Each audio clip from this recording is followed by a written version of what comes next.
Hello and welcome to the Omaha Beach section of our First in War Gallery. I am sitting here on Omaha Beach, June 6, 1944, in front of our newest interpretation, a mural which depicts actions on June 6, 1944. If you would have visited us about 3 months ago, this was just sand. What we wanted to do is bring a little more life, to add some additional vignettes to the host of artifacts that we have in this gallery to my front.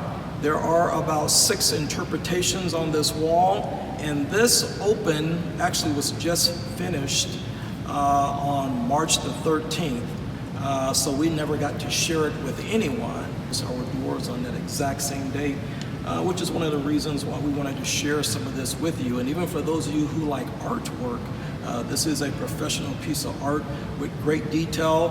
Of the 6 or 7 vignettes, I'll just share 3 with you. In the top right hand corner, you see a soldier carrying a rifle, and he has a leadership bar on the back of his helmet.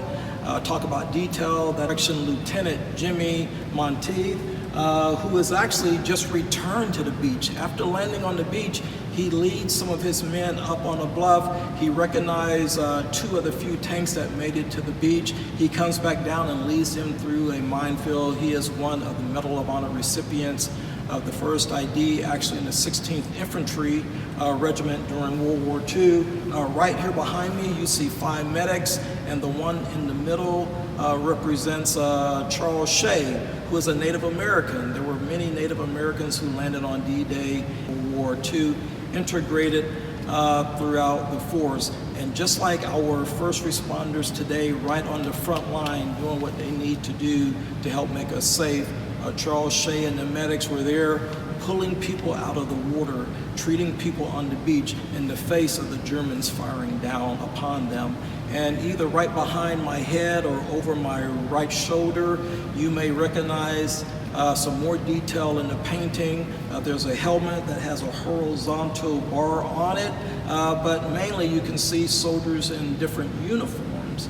And they in fact are not soldiers, they are sailors. In addition to the important work that the infantrymen did and the medics did who landed on the first wave, you had a host of engineers who landed in the first wave, and they included soldiers and sailors. And engineers do not only build things, as we know, they destroy things, and their mission was to destroy and neutralize as many of the obstacles as they could.